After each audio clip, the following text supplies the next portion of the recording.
Oi, tudo bem? Esse é o BTC Money, seu programa de finanças pessoais e investimentos da BTC.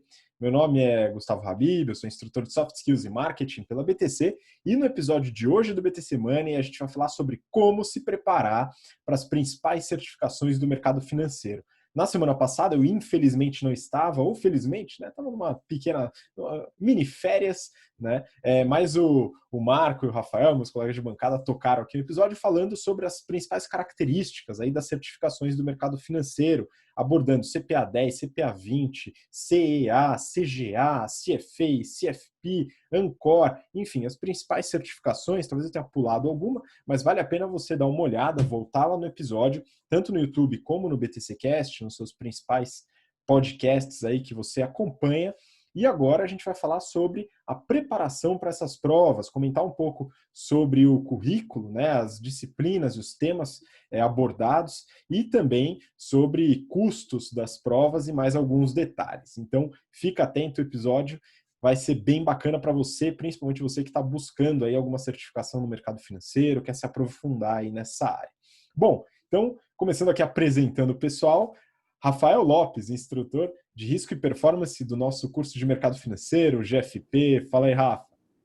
Fala pessoal, tudo bem? Vamos lá começar mais um episódio. As certificações é um tema muito apelativo, todo mundo quer muito saber, porque isso é importante para que você componha o seu currículo, né?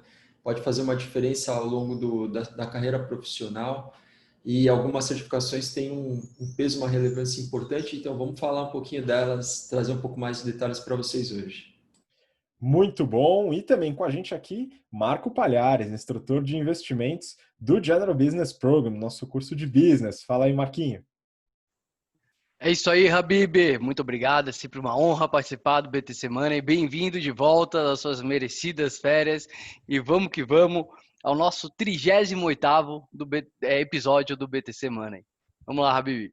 Muito bom, vamos lá. E para começar, né, pessoal, eu queria até trazer aqui teve um comentário aí de um ilustre, não sei se é ex-aluno, né, mas uma pessoa comentou ali no nosso vídeo no YouTube, falando sobre uma certificação que a gente não comentou na semana passada. Então eu queria pedir para o Marco aí dar uma abordada nessa certificação que é o PQO, né? Então se você puder explicar um pouquinho mais dessa dúvida aí da nossa audiência, Marquinho, manda bala. Excelente, Habib. E agradecer ao Anderson Cruz, que fez a pergunta através do nosso canal do YouTube. Ele falou, pessoal, falem um pouquinho do PQO. Realmente, a gente não tinha falado, né, Rafa, no episódio passado. A gente falou de tanta certificação. Pessoal, o PQO, ele é uma certificação para quem vai atuar em áreas relacionadas a B3, tá? E como a gente sabe, a B3 é única bolsa de valores do Brasil e tem diversas funções. Praticamente todo mundo que trabalha em banco nessa área de back-office, compliance, investimentos, tem que acabar fazendo. Eu fiz o PQO quando eu entrei no BBA, mas já estava comentando com o Habib aqui antes de começar o episódio, já está fazendo década que eu fiz o PQO, mas é um certificado bastante importante para você atuar em operações, né, seja no comercial, mas tudo ligado a operações da Bovespa, tá? Acho que é isso, Habib. É importante mencionar, para você tirar o PQO, tudo bem, ele é direcionado se você quer atuar nessa operação, mas ele é aberto, então qualquer um pode tirar. Você se cadastra através do site da Ancor, tá?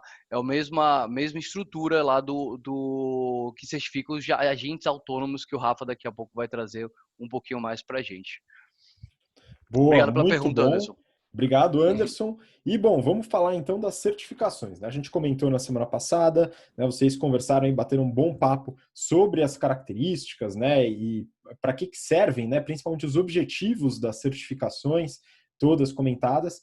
Mas eu acho que vale a pena, Rafa, a gente trazer um pouco do que é exigido, dos temas tratados e de como que um profissional consegue estudar, né? Consegue se preparar melhor para essas certificações. Como que a pessoa pode se organizar, hein, Rafa? E como que ela pode estudar? Dá uma abordada aí nesse tema.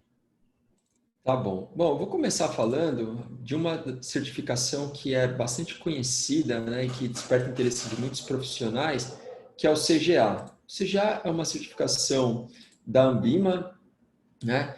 E ela é uma certificação que visa, ou tem como público, principalmente aqueles que querem atuar como gestores de recurso, né?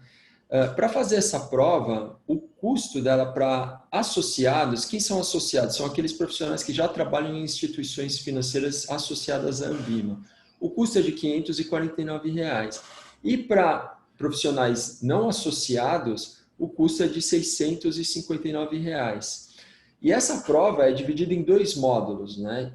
O módulo 1 tem alguns itens, eu vou mencionar alguns deles, então fala, por exemplo, de métodos quantitativos, que são coisas mais relacionadas a estatísticas, economia, finanças corporativas, mercados, renda fixa, renda variável, derivativos, investimentos no exterior. Então percebam que é bastante ampla a abordagem, né? E o módulo 2 fala de teoria moderna de carteiras, modelos de precificação, finanças comportamentais, processo de gestão, entre outros, né? Então, é bem amplo, se aprende muito, né, estudando para essa prova, e percebam que tem muitos temas ou itens que são itens comuns a algumas outras certificações, como, por exemplo, o próprio CFA ou o CPA 20, né? Então, quando a gente fala de finanças comportamentais, tem também no CFA. Quando a gente fala de teoria moderna de carteiras, tem também o que muda de uma para outra. É o nível de profundidade e a abordagem, né? Então, o CGA é uma certificação que já tem um nível de profundidade relevante, é uma certificação que tem peso e um ponto importante, né? Eu falei que é uma certificação orientada para quem quer trabalhar com gestão de recursos, quem quer começar a trabalhar, quem quer atuar como gestor de fundos, tem que ter necessariamente como pré-requisito essa certificação. Isso é obrigatório, é necessário para aqueles que querem atuar como gestor. E a melhor maneira de se preparar, na minha opinião, para o CGA especificamente, é através de algum curso preparatório, né? Um curso que vai te dar um material direcionado, um material bastante mastigado. Existem algumas escolas no Brasil que já oferecem esses cursos há bastante tempo, ou seja, são escolas já maduras, que têm um material bem desenvolvido, um material bem desenhado. E, na minha opinião, e isso vale para certificações de uma maneira geral, eu acho que o estudo autônomo é sempre a melhor alternativa, né?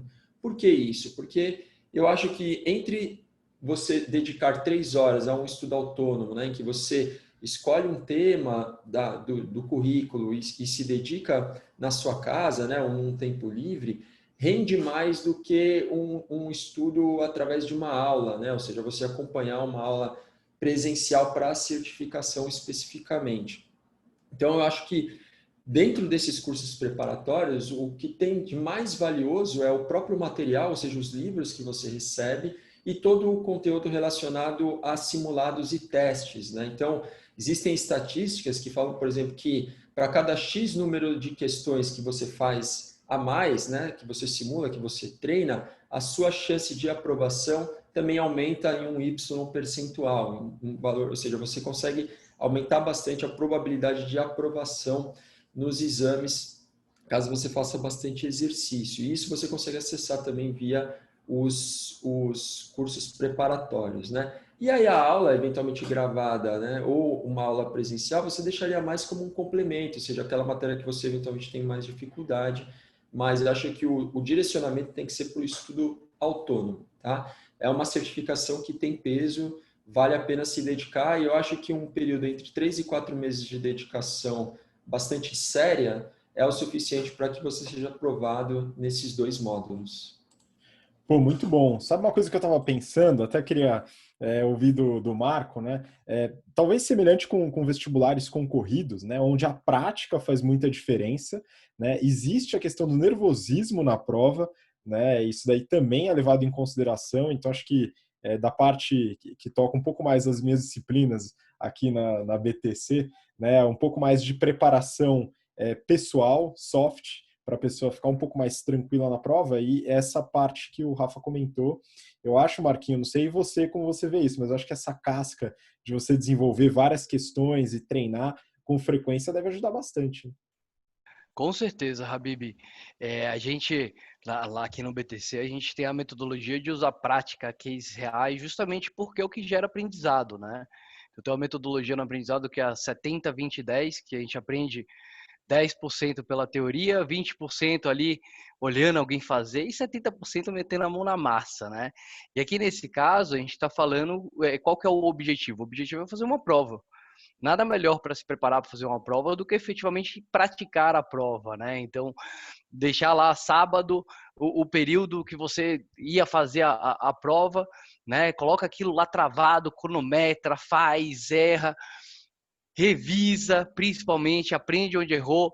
Na semana seguinte faz outro simulado, é igual vestibular, né? A melhor maneira para aprender a fazer questões é fazendo questões, né? Acho que essa é a grande diferença, que é diferente dos cursos que a gente tem aqui no BTC, né? A gente vai preparar para a vida, né? Então a gente traz cases reais, né? Então é bem legal. Se vocês ainda não fizeram o BTC, sugiro, tá, galera? Aproveitando para fazer a publicidadezinha aí.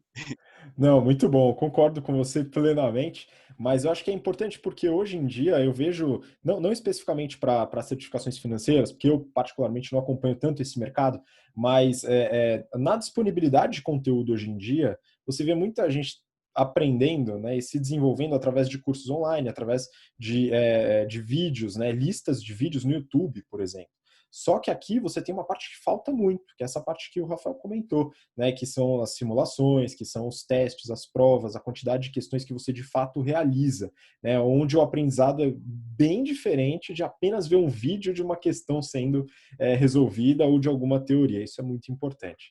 Bom, vamos seguir então, Rafa. Tem outras certificações aí, queria entender um pouco mais também dos outros temas. Vamos lá. Vamos falar de uma outra certificação que também é bem difundida e muitos profissionais buscam tê-la, que é o CFP, o Certified Financial Planner. Essa é a certificação que a gente associa ao trabalho do planejador financeiro, ou seja, aquele que atende o cliente pessoa física, né? Então, ele vai fazer todo aquele procedimento de determinação de perfil, né? Sugestão de um asset allocation, sugestão de produtos financeiros, isso passa por seguros, previdência, etc. Né? É uma associação, é uma certificação que foi trazida para o Brasil pela Planejar, que é uma associação, né? E é a própria Planejar que aplica esse exame. O valor de inscrição do exame completo, que é composto por 6 módulos, é de R$ 1.300. Inclusive, o próximo exame vai ser agora no dia 4 de outubro. Né? Quem quiser fazer, não recomendo, porque está muito em cima da hora, obviamente, né? Acho que nem tem inscrição mais, mas vai ter um em breve, acho que no início do ano que vem, o próximo, que já dá para fazer.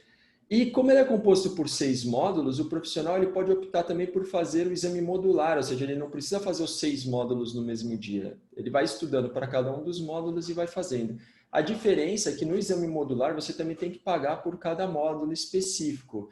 Então, o custo de cada módulo é R$ 350, o que vezes 6 seria um custo muito mais alto, né? 350 vezes 6... Me corrijam se eu não estiver errado, né? Mas acho que dá R$ 2.100, né? Fiz de cabeça a conta aqui, mas só dá uma confirmada aí na calculadora. Então, entre fazer todos os módulos de uma vez, 1.300, ou fazer o exame modular, o exame completo é muito mais barato, né? Falando um pouquinho dos módulos, pessoal. Então, módulo 1 é planejamento financeiro e ética. Módulo 2 é gestão de ativos e investimento. Módulo 3, planejamento de aposentadoria. Módulo 4, gestão de riscos e seguros. Módulo 5, planejamento fiscal. E o módulo 6, planejamento sucessório. Então, percebam que são temas relacionados à vida financeira de um cliente pessoa física, né? Planejamento sucessório, planejamento fiscal, risco e seguros são temas que aí sim são bem específicos dessa certificação. São temas que, por exemplo, a gente não trata, a gente não vê tanto no CGA ou mesmo no CFA. Ele é bem específico do CFP. E é uma certificação que muitos profissionais que atuam nos private bankings possuem. Por quê? Porque o private banking é aquele segmento dos bancos que cuida do cliente pessoa física de alta renda, né? Então, um grande percentual, se você for no Itaú ou no Santander, provavelmente 90% dos profissionais dos privates desses bancos, né? Eu citei só 2 exemplos, mas os outros também, em torno de 90% são profissionais certificados CFP. E os gerentes bancários, né, um cara do Itaú Personalité, do Santander Select, muitas vezes também tem essa certificação, porque ele atende o cliente pessoa física também, né? É uma certificação que, para que você se prepare e tenha uma grande chance de aprovação, também é necessário um período aí parecido com o do CGA, uns 4 meses mais ou menos de dedicação bastante séria, né? Ou seja, pode trancar a academia, alguns fins de semana você vai ter que abrir mão para estudar para essa prova. 3 a 4 meses é o suficiente para ser aprovado em todos os módulos e é um carimbo importante. Como pré-requisito, né, uma informação também relevante é que você tem que já estar formado, ou seja, para que você faça essa certificação, é necessário que você já tenha o nível superior à graduação completa, né? Além disso, eles pedem uma experiência profissional de pelo menos 3 anos, ou o que eles chamam de 1 ano supervisionada, né? Então, ou é um ou é outro, tá? E a aprovação do exame, obviamente. Então, só para, às vezes essa é uma dúvida comum também, será que eu posso fazer a certificação antes de estar formado, durante a graduação? No caso do CFP, não. Você tem que ter terminado a graduação para fazer essa certificação. Show de bola. E aí uma dúvida que eu tenho também com o Marquinho aqui, meu. Que a gente precisa estudar, falando de planejamento sucessório, seguro, que é esse negócio? Eu não sei se você tem também alguma sugestão de fonte, algum local, mas que temas estão incluídos aí que não estão nessas outras certificações? Cara, excelente, Habibi. Ó, dá para fazer alguns BTCs Money sobre esse tema, né? Um tema extremamente completo, né? E muito pouco estudado aqui no Brasil, infelizmente, né? Apesar que a gente está mudando essa cultura aos pouquinhos. Mas o melhor local, Habib, para você estudar qualquer uma dessas certificações através do próprio edital, né, da prova, que vai falar os sistemas, e aí a melhor maneira hoje em dia, ou você tem a assessoria de um curso que vai te dar todo esse material, mas também existem vários materiais online, abertos. Eu especificamente já olhei essa parte do CFP, acho bem legal. Hoje eu trabalho com vários, presto serviço, né, lá no meu trabalho na Product, para vários profissionais que são CFP e usam exatamente essa capacidade da análise de risco, do planejamento sucessório, dentro de um planejamento financeiro bem sucedido. Nas nossas aulas de investimento, a gente até fala um pouquinho sobre isso, né? Como é que insere dentro desse planejamento financeiro, tá? E aí o melhor local para estudar é na próprio material da certificação, porque ele vai te mostrar da maneira que é cobrado e principalmente os simulados, né? Os simulados são para treinar a gente a fazer a prova, né? Bom, então agora eu tenho compromisso. A gente vai ter que gravar em breve episódios falando sobre planejamento sucessório, sobre seguros, né? A gente vai fazer, então, Marquinho, tá garantido aí. Nos próximos episódios, não sei qual ainda, mas esse ano a gente ainda faz. Boa. Show. Fechado. Boa. E, Rafa, vamos lá, meu. Queria saber um pouco mais do CFA, tá? Então, a gente tem uma série de alunos, alunas aqui na BTC que tem esse interesse, né, de se especializar no mercado financeiro, e o CFA acaba sendo, vamos dizer, a, a joia da coroa, né, desse pessoal, né, muitas vezes. Também, se eu não me engano, a certificação com o menor número de profissionais certificados aqui no Brasil. Não sei se você tem os números atualizados aí de profissionais certificados aí de algumas das certificações, mas o CFA eu sei que ele é bastante restrito. E aí, como é que a pessoa pode fazer uma preparação adequada para essa prova que é bem difícil? O CFA, ele é uma certificação que, vamos dizer, ganhou uma certa popularidade ao longo, talvez, aí dos últimos 5 a 10 anos. Então, se a gente fosse olhar até 2010, o número de profissionais CFA no Brasil era bem pequeno. Hoje ainda não é tão grande o número, mas tem aumentado, né? Porque os bancos, principalmente, eles criam muitos incentivos para que os seus profissionais façam, né, todo esse currículo. Mas o CFA ele tem uma diferença fundamental, que é a carga de conteúdo e o período, né, o prazo que você tem que se dedicar para conseguir tirar essa certificação. Inclusive, lá fora, é muito comum que as pessoas comparem o CFA com os MBAs, a gente falou um pouquinho sobre isso no episódio passado, porque a carga de conteúdo do CFA é muito parecida com a carga de conteúdo de um MBA e a dedicação de horas de estudo também é muito semelhante. Obviamente, eu pontuei isso na semana passada. O MBA tem outros benefícios, né? Que é o aprendizado de uma língua, uma experiência internacional, todo o networking que você constrói, que é diferente do CFA, que é uma prova, é uma certificação. Mas em termos de conteúdo, o CFA ele pode ser comparado, inclusive, a um programa de 2 anos de um MBA. E como que funciona o programa do CFA? São 3 níveis, 3 levels. Você pode fazer o primeiro level ainda no último ano da graduação, então isso é possível. Tá? Então são os 3 levels. O primeiro level é oferecido sempre 2 vezes ao ano, normalmente nos meses de junho e dezembro. Os levels 2 e 3 são oferecidos só uma vez por ano, sempre na metade do ano, então nos meses de junho. Então o que você pode fazer? Se você quiser, na melhor das hipóteses, o prazo para que você tire essa certificação vai ser algo em torno de uns 2 anos e meio. Por quê? Porque você vai começar uma preparação para a primeira prova, você pode fazer em dezembro, então você começa a estudar uns 4 meses antes, mais ou menos, faz a prova em dezembro. Se você for aprovado, você já pode fazer o level 2 no meio do ano seguinte, né? E aí, se você for aprovado, você faz o level 3 no outro ano. Então, isso daria mais ou menos uns 2 anos a 2 anos e meio entre o período, a data que você começou a estudar até a aprovação no último level. Mas isso não é o caminho mais comum, né? Porque as pessoas normalmente começam a estudar, fazem a primeira prova e não necessariamente já emendam a segunda. Você pode ter um espaço, um intervalo entre os levels, né? Não necessariamente tem que ser uma coisa sequencial. Então, a média aí é um período de 3 a 4 anos para que você termine todo o ciclo. Além disso, às vezes você pode ter um revés no meio do caminho e não ser aprovado em algum level. Então, você vai ter que refazê-lo. Se você for reprovado, por exemplo, no level 2, já vai atrasar mais um ano, né? Porque você só vai poder fazer novamente no meio do ano seguinte. E os custos, relacionados à certificação são os seguintes. Para que você faça o que a gente chama de enrollment, ou para que você se atrele ao programa, passe a fazer parte do programa, existe um custo de $450. Além desse custo, você tem que pagar as inscrições nas provas. Se você fizer a inscrição, que eles chamam de antecipada, que é o Early Registration, o custo é de $700. E se você deixar passar essa data, vai para $1.000. Então, você sempre tem a opção em todos os levels de fazer ou o Early ou pagar o preço que é o Standard, que eles chamam. Então, se você pagar os 3 Standards mais um enrollment de 450, vai ter um custo total de mais ou menos uns $3.500. Com esse dólar a 5,60, não é tão barato, mas comparado com algumas outras opções, até que também a gente pode considerar que também não é caro. Um MBA você vai gastar $220 mil de investimento.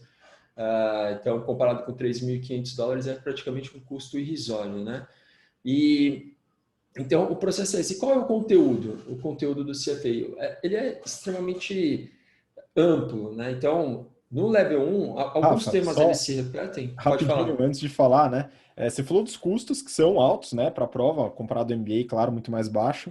Mas só uma dúvida, foi reprovado, perdeu o Playboy? Foi reprovado, você tem que pagar de novo, Você tem que pagar, além de ter que estudar de novo e esperar um ano, você tem que pagar de novo também.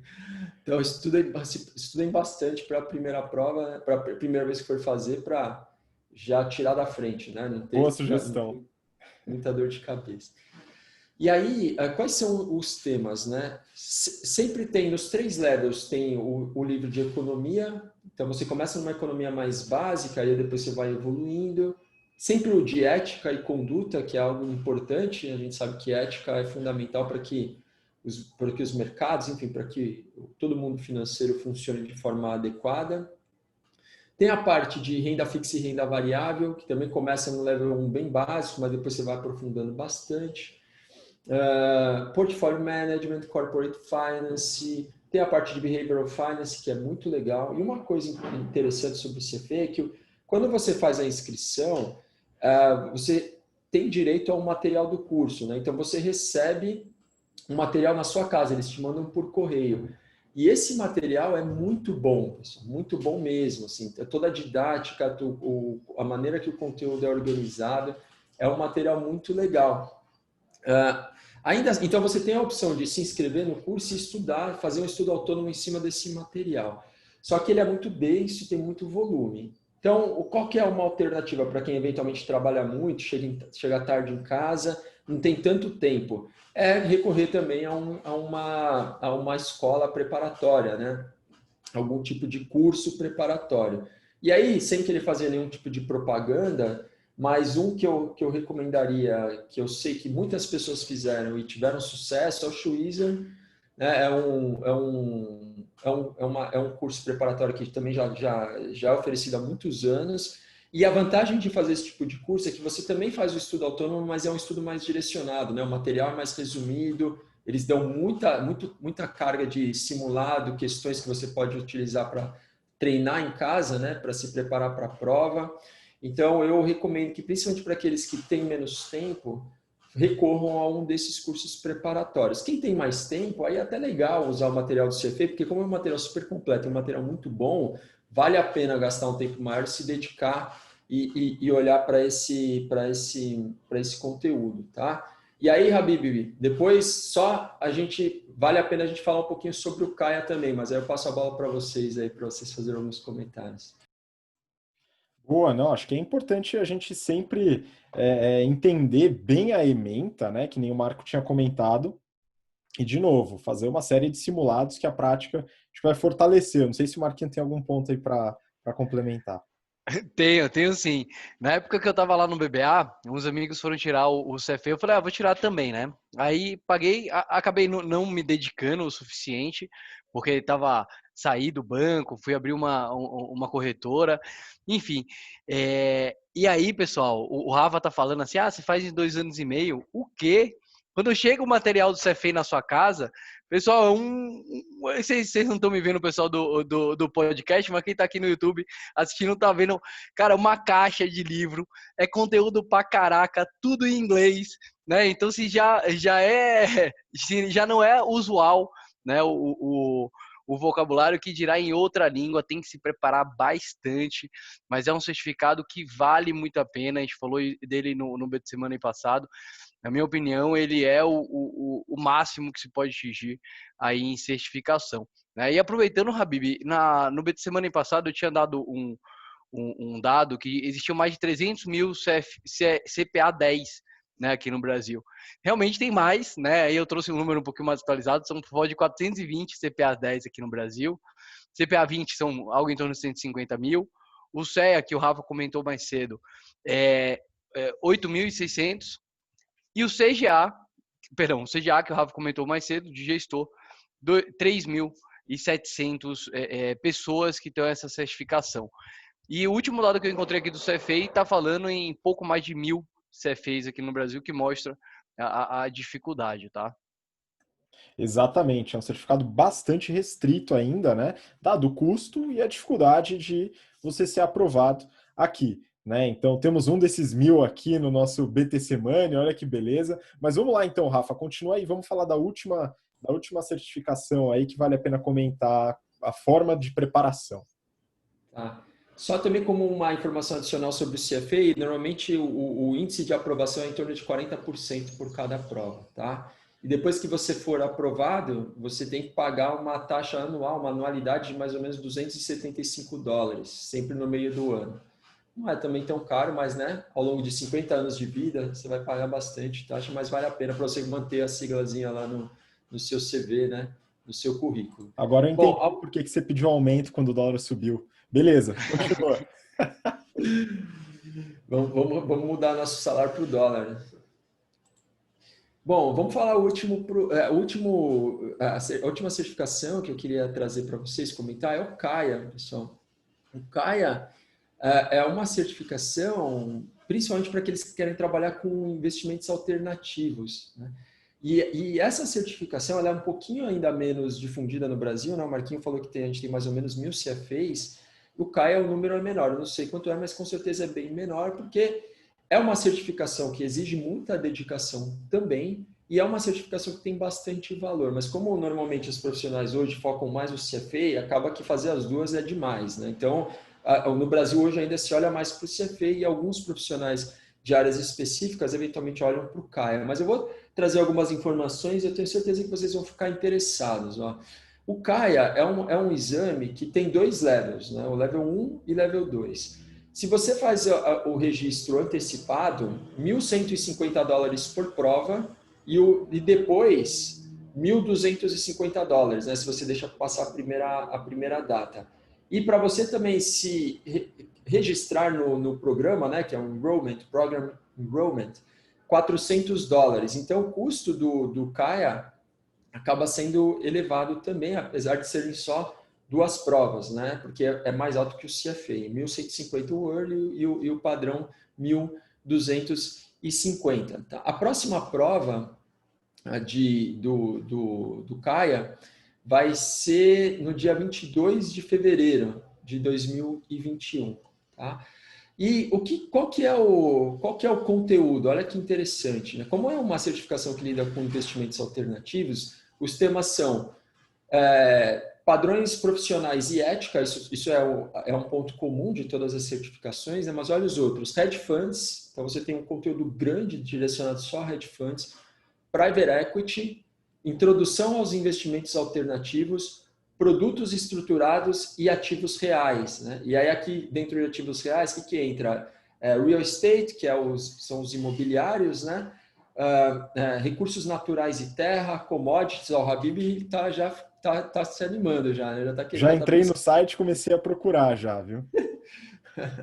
Aí, ó, na parte de hedge funds, né? Event-driven hedge funds, que é, por exemplo, sei lá, operações quando você tem algum tipo de evento catalisador, pode ser um evento de fusão e aquisição ou temas relacionados a distressed securities, indústria de hedge funds de equities, fundos de hedge funds. Aí quando a gente vai para a parte de private equity, né?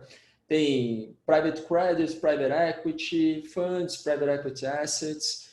Na parte de introdução aos investimentos alternativos, né? Statistical Foundations, o que é o investimento alternativo, medidas de risco e performance. E na parte de produtos estruturados, tem dos CDOs, risco de crédito e derivativos de crédito. Então, assim, é bem legal também, uma certificação que tem um peso grande. Né? Quando você fala que você é um profissional certificado Kaya, eu ousaria dizer que o peso é quase tão grande, ou pode ser comparado com o peso de do próprio CFA, né? Da certificação CFA. E também exige, obviamente, uma dedicação grande, né? Muitas horas de estudo para cada uma das provas. Muito bom. Então a situação não é simples, né? A gente precisa sempre estudar muito, se preparar, colocar a mão na massa, realizar simulados, né? Não só assistir às aulas de forma passiva. Esse é um ponto importante, né? A gente aqui na BTC tem a nossa metodologia, os 3 Cs, conceito, contexto e caso. A gente coloca sempre para trazer alguma tomada de decisão e colocar a pessoa numa situação real, né? Então a ideia é justamente essa. Acho que vale a pena se esforçar para diversos desses certificados, né? E acho que a gente aqui colocou bastante coisa na mesa, né? Tanto dos temas como também os custos associados, né? E algumas características aí das provas, que é uma coisa que muitos dos que acompanham a gente, que estão no começo de carreira, ou dos alunos do GBP e do GFP acabam perguntando. Então, acho que a gente conseguiu esclarecer diversas das dúvidas em relação a esse tema. Marco, não sei se tem algum ponto aí para complementar ou para finalizar. Vamos lá. É isso, Rabi. Só agradecer o pessoal que está com a gente até agora e até o próximo BTC Money. Muito obrigado, Marquinho. Rafa, suas considerações aí, vamos lá. É isso aí, pessoal. E sempre se colocar à disposição. Muitos alunos gostam de falar com a gente, conversar, trocar ideia sobre certificações, processo de estudo, qual que faz sentido para determinado objetivo profissional. Então, a gente está sempre à disposição. Podem entrar em contato pelos canais da BTC ou os nossos próprios e-mails, que a gente conversa com o maior prazer. Tá bom? Um grande abraço, pessoal. Até o próximo episódio. Valeu, Rafa, valeu, Marco. Obrigado você que acompanhou até agora, pelo interesse, pela paciência. E voltaremos no BTC Money na próxima semana. O assunto a gente ainda não vai liberar, mas a gente vai mudar um pouquinho o tema na semana que vem. Continua acompanhando. Um grande abraço, até lá. Tchau, tchau.